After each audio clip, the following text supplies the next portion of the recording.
Você tem curiosidade para saber como ficou meu texto lá no Enem 2022? Fui lá fazer a prova junto com vocês aqui, ó. Tô aqui com meu papelzinho do rascunho, com as minhas anotações. E neste vídeo de hoje eu quero compartilhar com vocês como ficou o meu texto.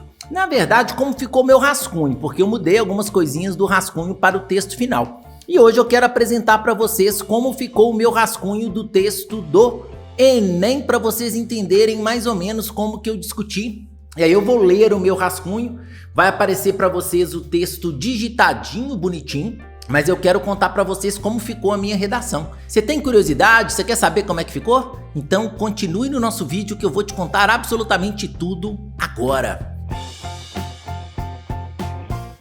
Fala pessoal, bom?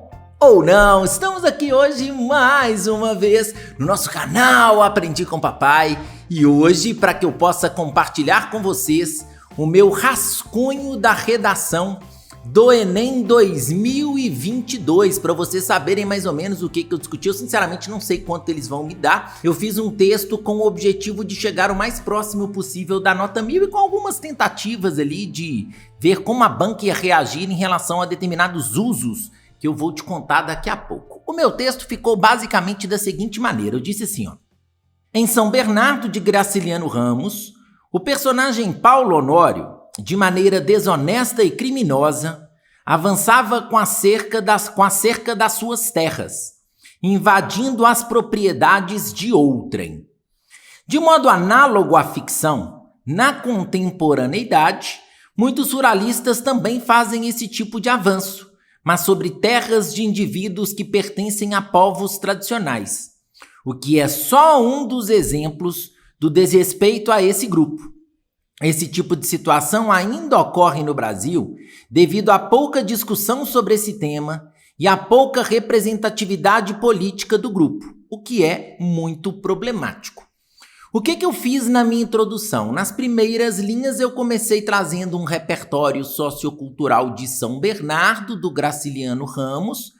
Depois, um pouquinho mais para o fim do parágrafo, eu deixo claro que é um desrespeito e que essa situação é um grande problema, o que é muito problemático, que seria minha tese, meu ponto de vista, e eu antecipo os meus argumentos.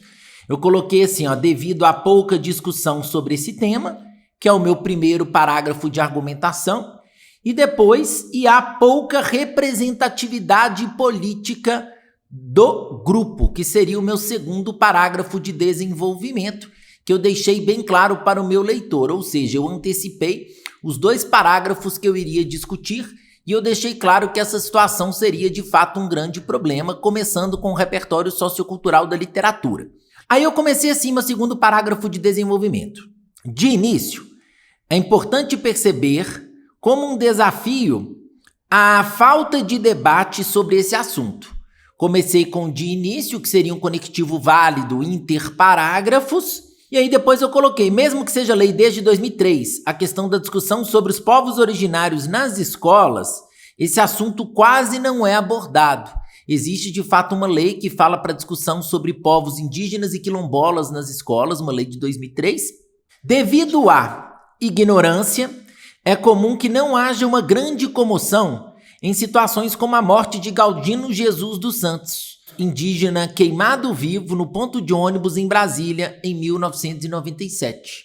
E eu trouxe mais um repertório sociocultural para embasar a ideia de que há pouca comoção quando essas questões acontecem. Assim como ocorre com os povos indígenas, há um grande desconhecimento sobre quem são os povos tradicionais no Brasil. E aí, gente, eu fiz uma coisa muito ousada. Eu me citei na redação para ver se a banca vai considerar que eu sou ou não uma autoridade. Aí eu falei assim, ó. Informação endossada pelo professor Marcelo Batista no canal Aprendi com Papai. Professor Marcelo Batista do canal Aprendi com Papai. Ponto.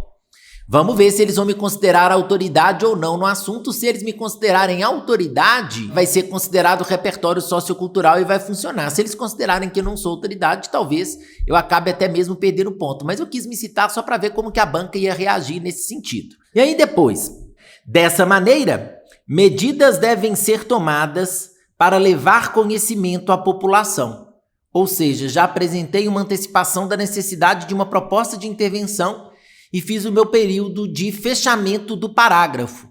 Lembre-se, seu parágrafo precisa de ter 3 camadas, né? Ele precisa de ter um tópico frasal, ele precisa de ter um embasamento, ele precisa de ter um fechamento. A partir dessa maneira, seria o meu fechamento do parágrafo. E aí eu trouxe meu segundo parágrafo de desenvolvimento que eu comecei com ademais. O ademais também é um conectivo absolutamente válido. Ademais, é importante ressaltar também, como desafio, a falta de representatividade política dos povos tradicionais. Esse é o meu tópico frasal neste parágrafo.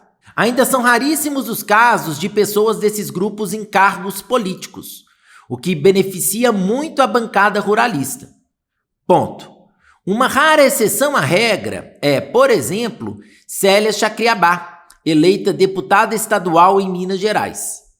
Sem representatividade, é comum que leis danosas a esses povos sejam aprovadas. E por isso a participação política é necessária para mudar esse quadro nefasto. E aí, a partir do por isso, eu estou fazendo um fechamento, já apontando também para uma necessidade de proposta de intervenção.